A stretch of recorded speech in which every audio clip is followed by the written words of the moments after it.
The air in the command center of the Nova Echo felt thick, oppressive. Captain Lyra stood at the helm, the last line of defense for humanity, staring out through the reinforced glass at the dark expanse of space. The stars beyond, once so comforting, now seemed distant and cold, neither warm nor welcoming. Only the harsh, flickering glow of emergency lighting illuminated the faces of her crew, who were all lost in their frantic efforts. The low hum of the ship's failing systems vibrated through the floor, making every step feel like a countdown to an inevitable end. "Captain, hull breach on Deck 3. We're losing atmosphere fast." Lieutenant Tessa's voice came over, the intercom urgent and sharp.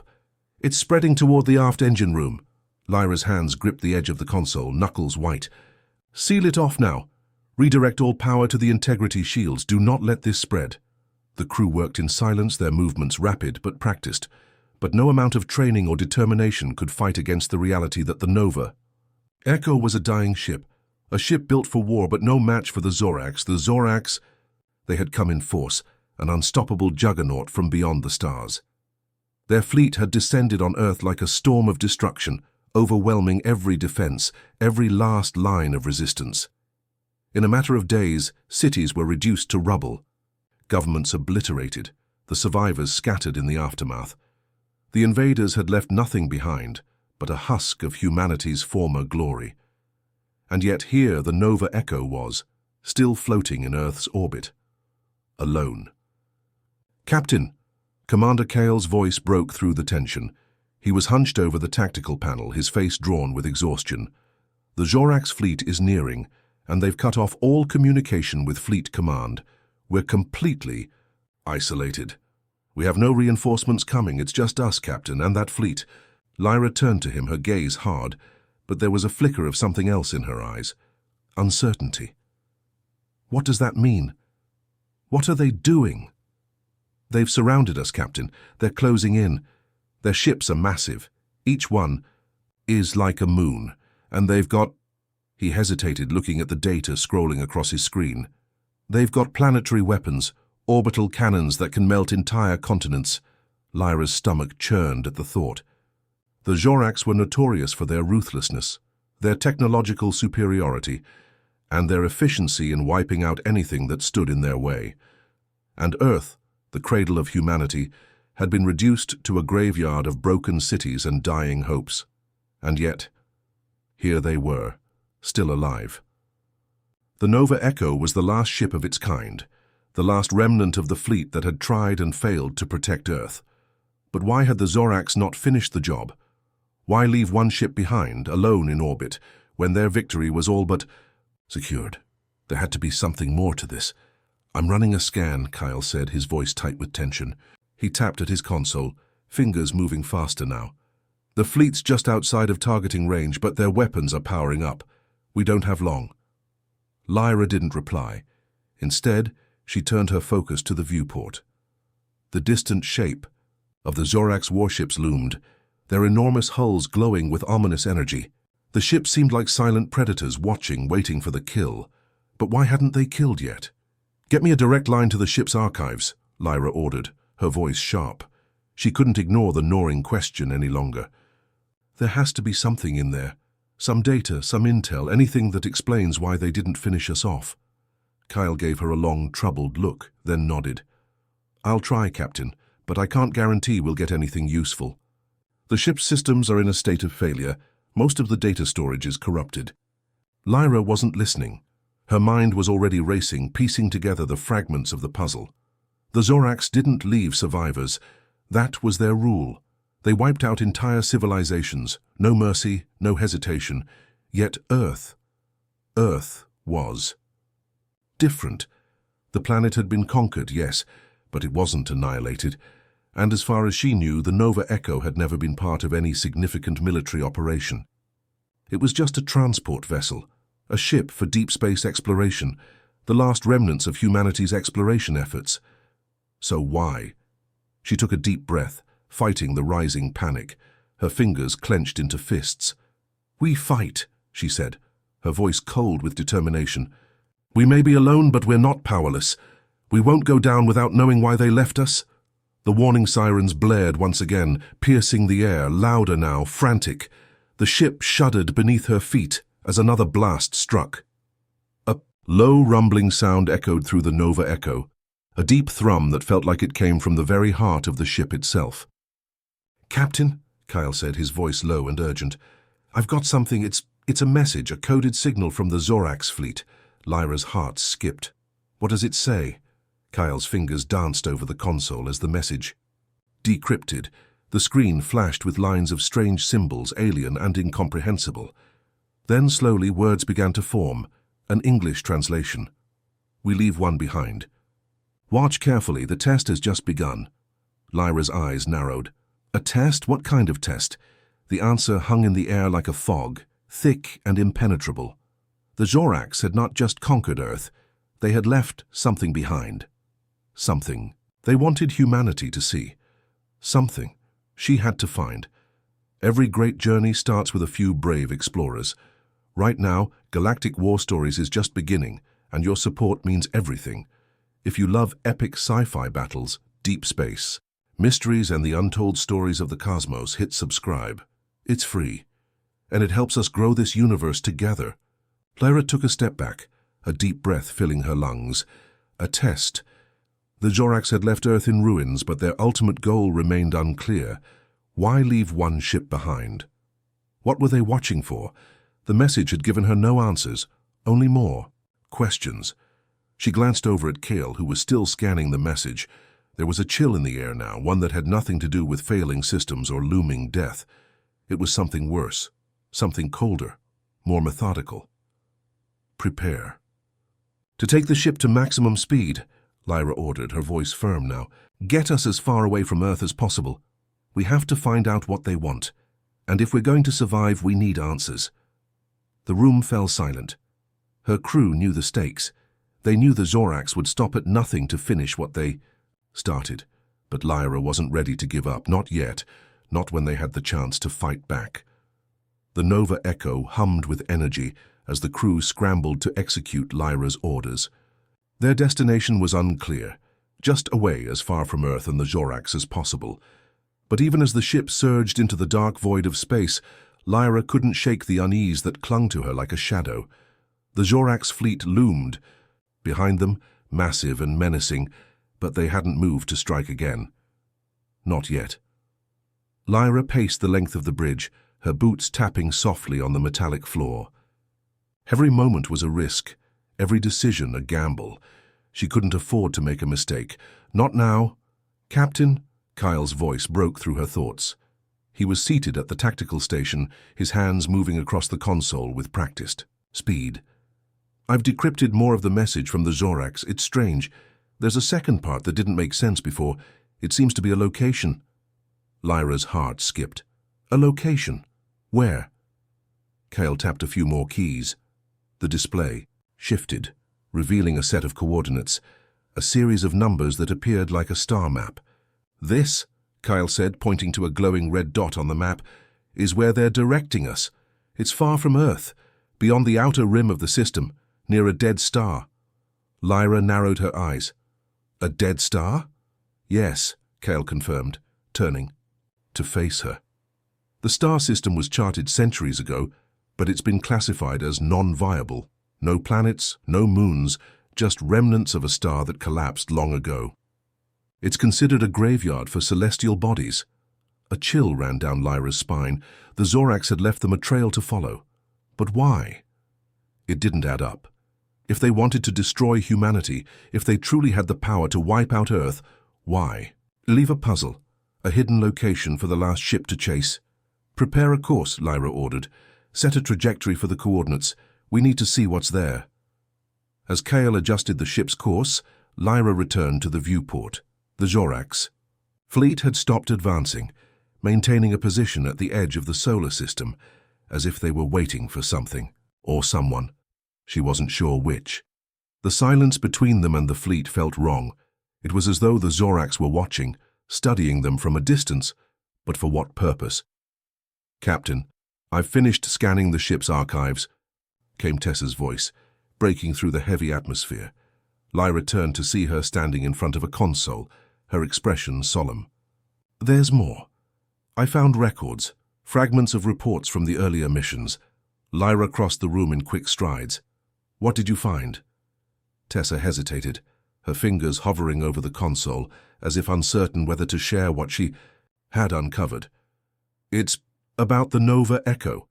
It wasn't just a transport ship, Captain.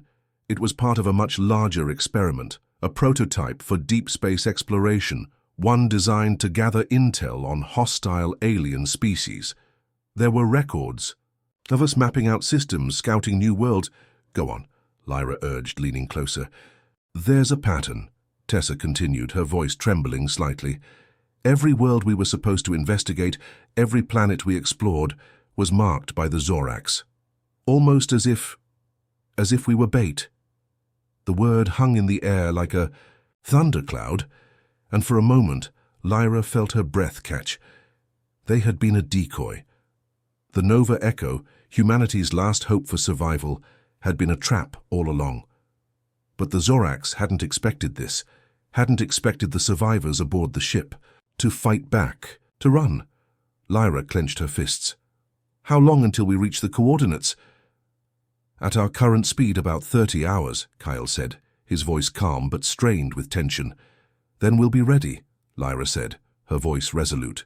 "No matter what's waiting for us there." The Nova Echo accelerated further into the void.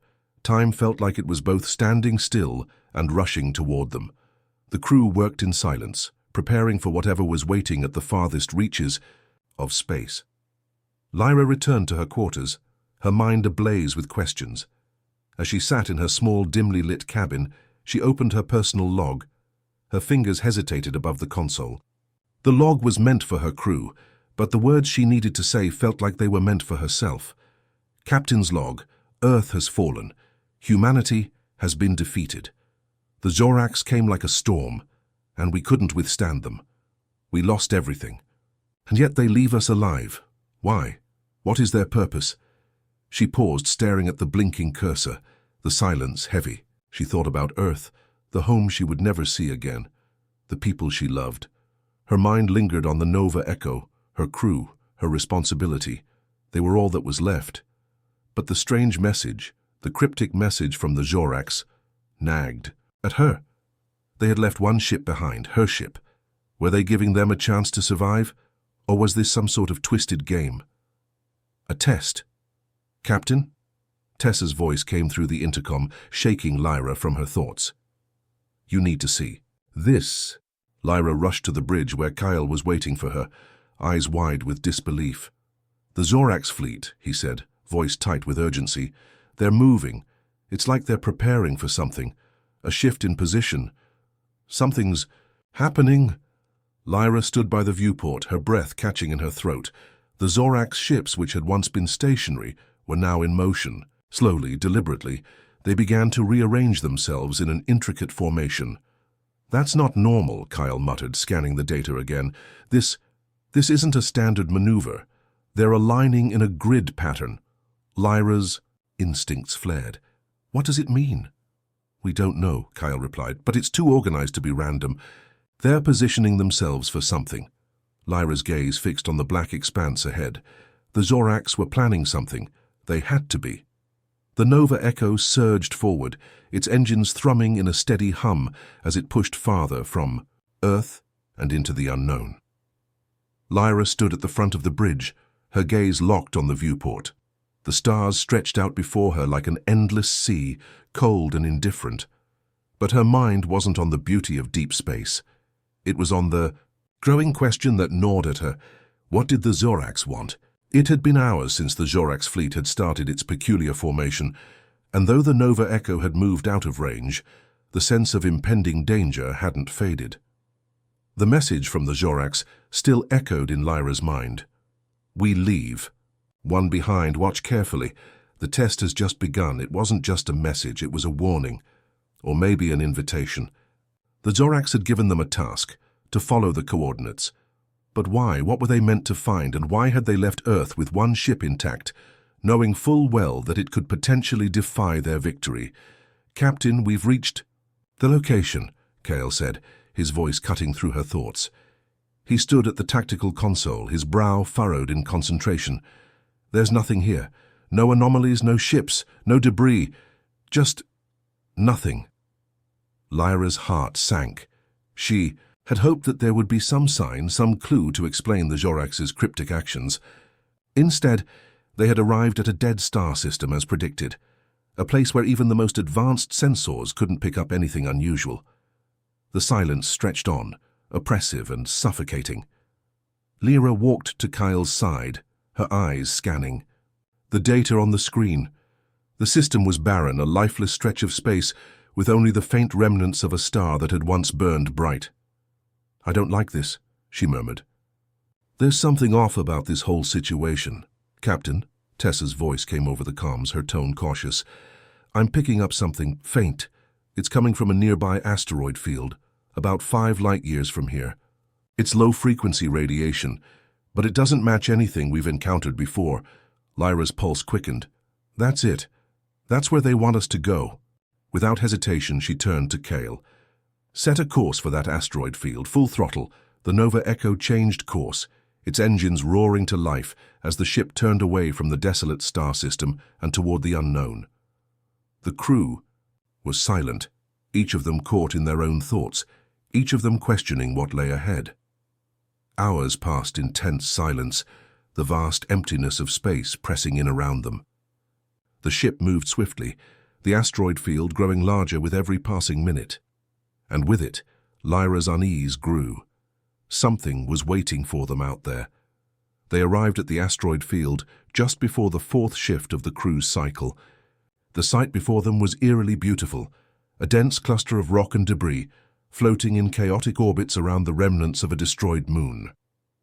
Through the viewport, Lyra could see the jagged rocks drifting lazily, some large enough to be mistaken for small planetoids, others so small they could be overlooked entirely. "Sir," Kale said, his voice tight, "I'm seeing strange readings from within the field.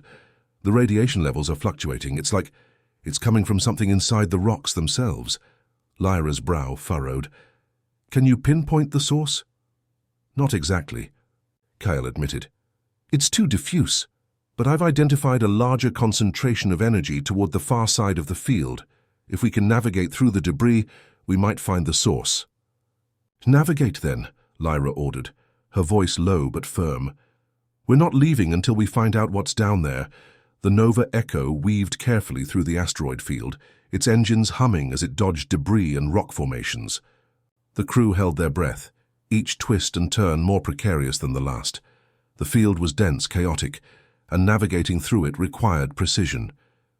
But Lyra's mind was elsewhere, on the strange radiation, on the unknown force that was, pulling them toward this place. As the ship moved deeper into the field, the readings grew stronger. A strange energy pulsed from the center of the cluster, and the closer they got, the more it felt like something was alive out there. Something waiting, something watching. "Captain," Tessa said, her voice tense, "I'm detecting an unusual structure.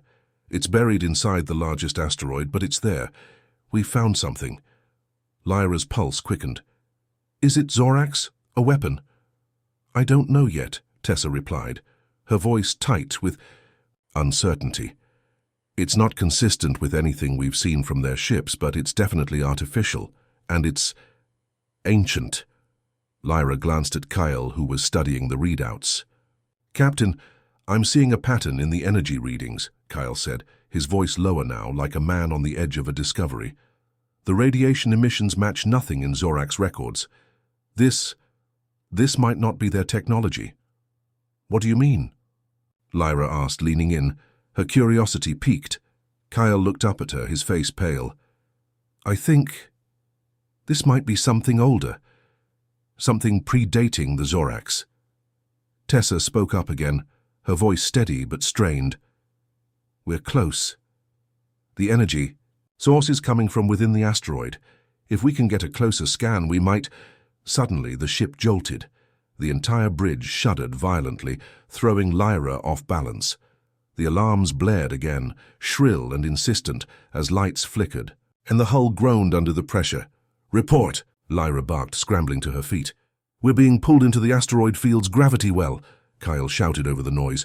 It's too strong. We can't break free.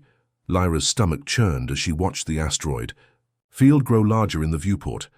The ship was being sucked in, helpless against the overwhelming force. Something deep within the field, something ancient, had triggered the pull. "Get us out of here!" Lyra shouted. "Now!" "We're trying, Captain," Kyle said, his hands flying over the controls. "But the gravimetric distortions are messing with our engines. We can't get a clear lock." Another shudder rocked the ship. The energy readings were off the charts now, wild, unstable, like something was coming alive. And at the heart of it all, buried in the asteroid field, was something that hadn't been touched in millennia. A relic, a weapon, a warning. But what was it? And why had the Zorax led them here? The ship groaned again as another wave of pressure hit. Lyra clenched her fists, steeling herself for whatever was to come. The Zorax may have thought they could control this situation, but she was about to find out what was waiting in the heart of the field. The Nova Echo groaned as it was pulled further into the asteroid field. The engines screamed under the strain, their thrusters struggling against the gravitational forces that seemed to come from nowhere. Lyra's knuckles were white on the command chair's armrests as she gritted her teeth, watching the chaotic dance of rocks and debris around them. It felt as though the ship itself was being swallowed by the very void it had once explored with such curiosity. "Come on, come on," Kyle muttered under his breath, his hands flying over the console in a frantic blur. "We're running. Out of time, Captain. The gravitational anomalies are increasing." Lyra didn't respond immediately. Her mind raced through 1,000 possibilities, each darker than the last. There was something here, something ancient and powerful, that was reacting to the Nova Echo's presence. She could feel it in the air, like static electricity before a storm. A low, resonating hum echoed through the ship, barely perceptible but undeniable, as if the asteroid field itself was alive. "Engineering is reporting engine failure on Deck 4. Tessa's voice came through the intercom, strained and urgent. "We're losing power to the starboard thrusters. I'm rerouting, but we'll need to make repairs before we can break free." "Fix it, Tessa," Lyra snapped, the urgency in her voice thick with dread. "We're not stopping here." The ship jerked again, sending a shockwave of force through the crew, rattling the bulkheads and shaking the monitors. The asteroid field had closed in around them, the once far-off rocks now filling every viewport, a dense cloud of jagged stone. The pull was too strong. They were caught in the center, trapped in a gravitational whirlpool that no amount of thrusters could overcome. And then, as if by some unseen hand, the ship stilled. The violent motions stopped, leaving only the hum of the Nova Echo's systems and the disorienting silence. The crew remained frozen in place, their eyes darting from one another, confused. What had just happened? Had they come to a stop? Or was it something worse? "Captain," Kyle said, his voice shaking, "I don't know how to explain this, but it feels like we're being held, Lyra repeated, brow furrowed. "By what?" "We've entered some kind of field," Kyle continued, his voice filled with disbelief. "But it's not gravitational, it's more like some kind of energy field. It's as though—" The console flared to life, cutting off Kyle's words. A wave of data flooded the screens, a chaotic barrage of symbols and numbers. Lyra's heart raced as she watched the patterns take shape, as if the ship itself was decoding the energy, pulling meaning from the inexplicable. The symbols were not like anything she had seen before, and yet something in her gut told her that this was no accident. This wasn't just a random anomaly. The radiation— Tessa's voice was sharp, filled with awe and confusion. "It's increasing, but in a controlled manner, like it's being guided, almost like a signal, but a signal from where?" Lyra's pulse quickened. She felt it then. A presence. Not on the ship, but in the space around them. A presence that seemed to reach out, to wrap around the Nova Echo like invisible tendrils, probing, testing. Kyle's face was pale as he leaned forward, eyes fixed on the data streams. "This isn't Zorax technology, this is something older, something alien." Lyra turned to him, her voice tight. "Explain." Kyle swallowed hard. "This field, the energy, it's not like anything I've ever encountered. It's almost like it's communicating. It's an ancient form of artificial intelligence, but it's not a ship, it's... He paused, his eyes widening with realization. It's a sentience. The air in the room seemed to grow heavier, thicker, with the weight of his words. A sentience, in the middle of an asteroid field buried within an ancient dead system. Lyra felt a cold shiver run down her spine. It was like staring into the abyss, only to have the abyss stare back. But then another sensation hit her. A flicker. A brief moment of clarity. "Captain," Kyle said, his voice trembling now. "The data, it's speaking to us." "Speaking?" Lyra echoed, her mind struggling to comprehend. "What do you mean, speaking?" "There's a pulse," Kyle explained, his hands moving quickly across the console. "A pattern in the radiation. It's like a language, a sequence of commands, of questions. It's like it wants to know something, it wants us to understand." The console flickered again, and suddenly a new set of symbols appeared, clearer this time, more distinct. They pulsed on the screen, the rhythm almost hypnotic. Lyra stepped forward, her eyes narrowing at the symbols. She didn't need to understand the alien language. She could feel it. This was something far beyond the scope of the Zorax, beyond even humanity's knowledge. This was something old, ancient, a legacy of the stars themselves, and it was calling to them. "Captain," Tessa said again, her voice trembling now, "we've got a problem." "What now?" Lyra asked, her patience wearing thin. "I don't know how to explain this," Tessa replied, her voice cracking, "but the energy, this sentience, it's starting to manifest." Before Lyra could respond, the ship's alarms blared again, but this time the sound was different. There was no emergency warning, no standard shutdown sequence. It was more like the ship itself was speaking. The entire hull of the Nova Echo vibrated, resonating with an almost musical quality as the energy field around them intensified. Then a pulse of light, bright and blinding, ripped through the bridge.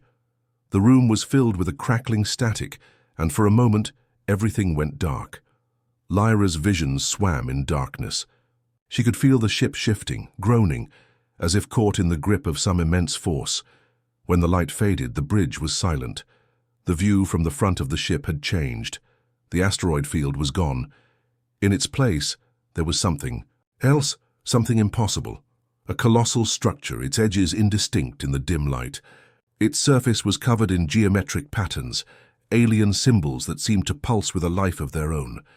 It was a monument, an artifact of some unknown civilization, one that dwarfed the Nova Echo in size.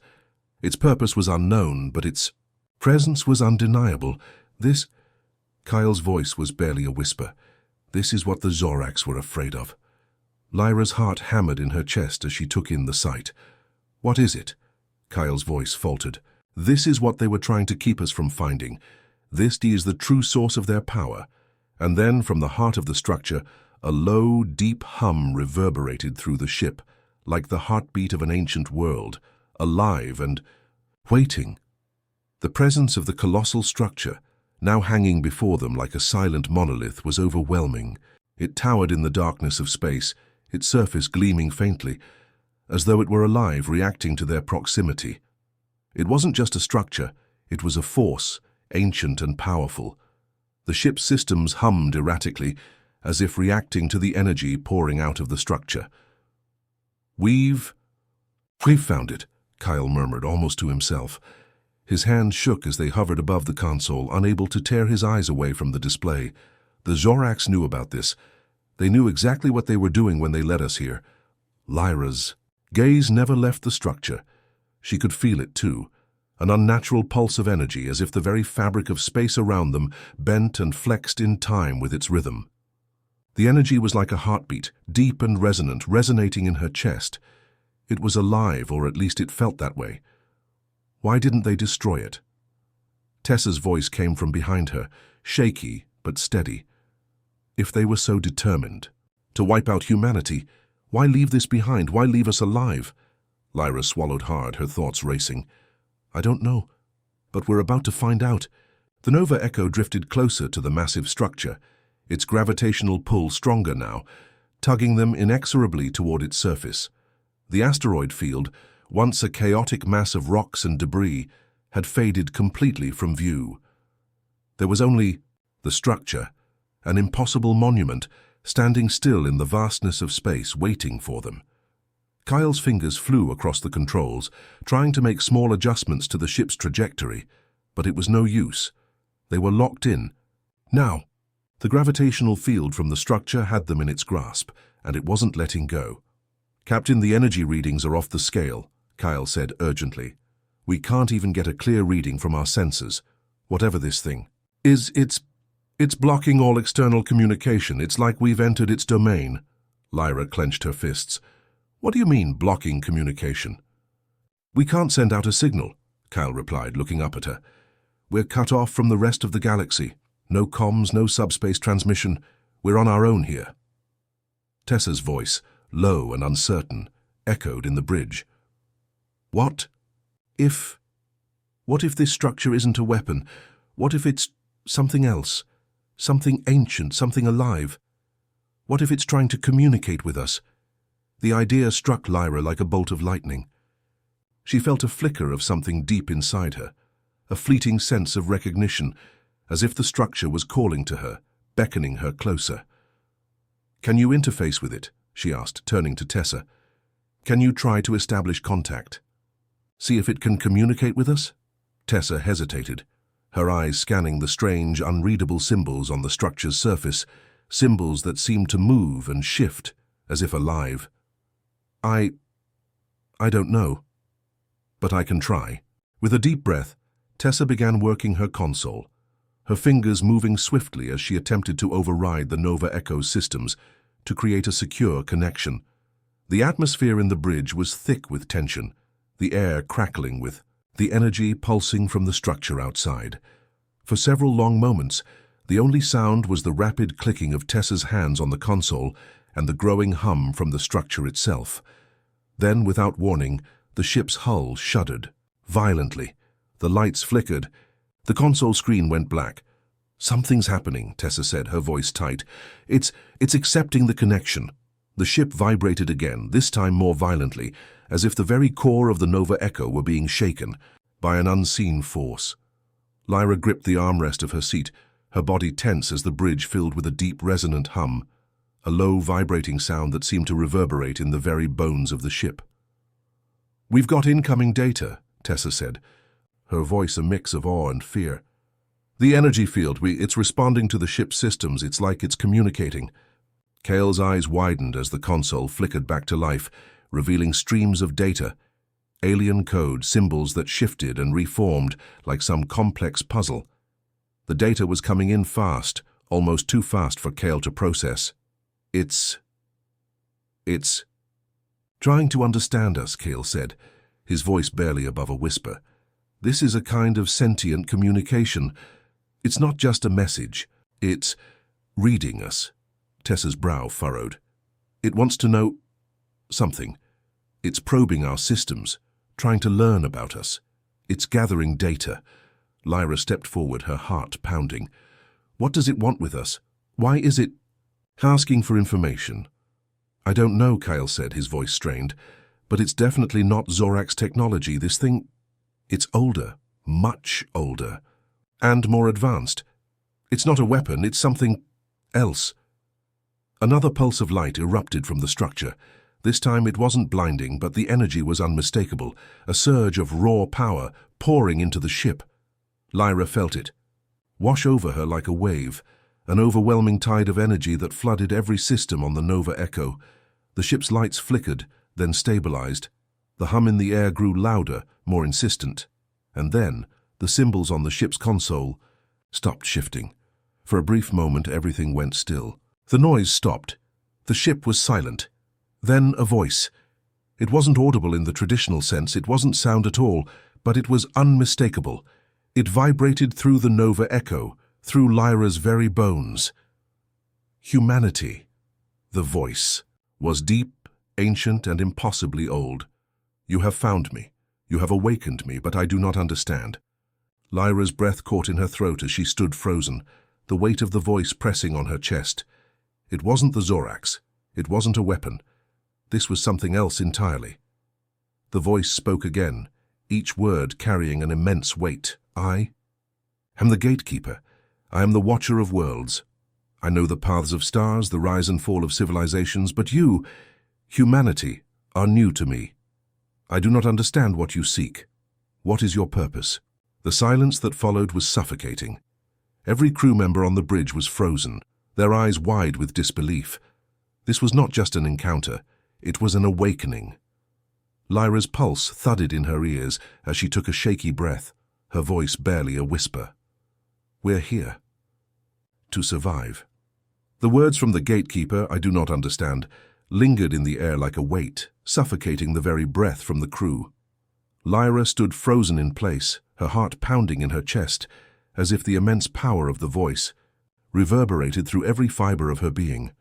The Nova echo shuddered once more, and the eerie hum of the structure outside grew louder, more insistent. Survive. The voice echoed in their minds again, its tone deep and ancient, but now laced with an undertone of curiosity. What does it mean to survive? You are not the first. Others have come before you. Lyra's thoughts spun wildly. Survive? The question felt almost like an accusation. The voice, the sentient force that had been asleep for millennia, was probing, trying to decipher the nature of humanity. But the meaning of survival wasn't something simple, not to Lyra.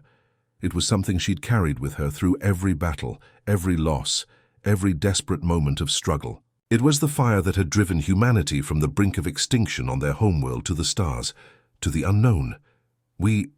Lyra began, her voice trembling, but strong. We survive because we are meant to. We fight. We learn. We adapt. We've endured because we choose to. She turned toward her crew, their eyes fixed on her as if she were the key to unlocking this strange cosmic puzzle. We don't bow to the inevitable. We shape our own fate.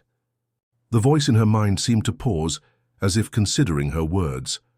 The ship's systems hummed louder, the strange energy intensifying, vibrating through every wall, every console. It was like the very ship was listening, the Nova Echo itself, now a part of this strange interaction between humanity and something far older than the galaxy itself. Kyle stepped forward, his face pale but resolute. This gatekeeper, it's not just testing us, it's gauging us, isn't it? It wants to see if we're worthy. Worthy of what? What does it want from us? I think it wants us to prove ourselves, Tessa spoke, her voice steady despite the fear that still clung to her. But how do you prove your worth to something that's been watching the stars for so long? How do you prove your survival when you're nothing more than a fleeting spark to a being that's been alive for eons? The structure outside seemed to pulse, a wave of energy that spread outward like a ripple in water. Lyra gritted her teeth. We prove it by showing we can overcome. Whatever challenge it puts before us, we face it. We don't back down. A low rumble shook the bridge, followed by a sudden burst of light. On the screens, the symbols and codes from the structure began to shift again, moving faster, blending together. The voice of the gatekeeper reverberated once more, louder this time, as though it were filling the very air in the bridge with its presence. The Zorax. They knew the cost of their own survival. They came to me, once before you. They sought the power to rule, to dominate. But they did not understand what I am. I am the watcher, the keeper, the one who observes the rise and fall of empires. And now I must decide. Lyra's pulse quickened. It was the Zorax. This thing was the reason they had pursued humanity so relentlessly. It wasn't just fear of their technology. It wasn't just a war of resources. The Zorax had feared this entity, this gatekeeper. Why us? Lyra demanded, feeling her own resolve harden. Why did you reach out to us? Why did you let us find this place? There was a long pause before the voice responded. The structure seemed to grow silent, and the hum of the ship quieted almost to a whisper. Because you are different. You are the first to awaken me, not with violence, but with curiosity. You do not seek to rule, to conquer, as the Zorax did. You seek understanding. I am not the weapon the Zorax believed me to be. I am a gateway, a door to the unknown, a gift, if you will, but only to those who deserve it. Lyra's breath caught. A gift. This thing, this ancient intelligence, had seen countless civilizations rise and fall, and yet it had chosen them. Humanity, the ones who dared to defy the stars. "You speak of a gateway," Lyra said, her voice thick with awe. "What does that mean? What is this gift you speak of?" The voice resonated, almost like a sigh of ancient sorrow. "Beyond the stars there is more. I am the keeper of all knowledge, the watchman of the future and the past. The Zorak sought to control that knowledge. They wanted to wield it as a weapon. But you, humans, are different. You seek answers, not power. You have the potential to unlock what they could not." Lyra felt the weight of those words settle upon her like a mantle, both a blessing and a curse. They had awakened something far older, far more dangerous than they had ever imagined. But with that awakening came a choice. "Will you show us the way?" she asked, her voice steady, filled with the weight of this moment. "Will you give us access to the knowledge you hold? Will you help us?" The hum grew louder, almost deafening now, as the structure seemed to respond. The symbols on the screens shifted again, forming a new pattern. Lyra didn't need to understand. The language, she could feel it. The gatekeeper was offering them something, the keys to the cosmos, the ability to reach beyond the stars. But in that offer, there was also a warning. There is always a price. The voice was cold now, the light around them flickering as though it were fading. "The knowledge I give comes with a burden, a responsibility. You are not the first to seek it, but you may be the last." The bridge was silent, save for the low hum of the ship's systems. Lyra felt the weight of the gatekeeper's words, the burden of what lay ahead. To accept this knowledge meant they would become the stewards of a power far beyond their current understanding. It would change everything, humanity's place in the universe, their very future. But at what cost? "We'll bear the burden," Lyra said at last, her voice strong. "Humanity is ready. We choose to survive and we choose to learn. If you'll guide us, we'll take the next step." There was a long, pregnant pause. Then the light outside the ship flared one last time, blinding, almost painful in its intensity. And just as quickly as it had come, the light faded. The voice was gone. The hum ceased, but before them the structure loomed, silent, still and waiting. Cale blinked, eyes wide. It's gone. But it's left us something. The data, it's still downloading." Tessa looked at Lyra, her expression a mix of awe and uncertainty. "Are we really ready for this? For what we just unleashed?" Lyra gazed out at the structure, her heart heavy with the weight of the decision she had made. She could feel the presence of the gatekeeper in her mind, still there, watching, waiting for them to move forward.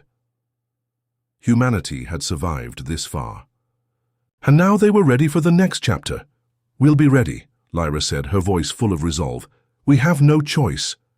And with that, the Nova Echo sailed into the unknown, carrying with it the legacy of an ancient intelligence and the future of humankind.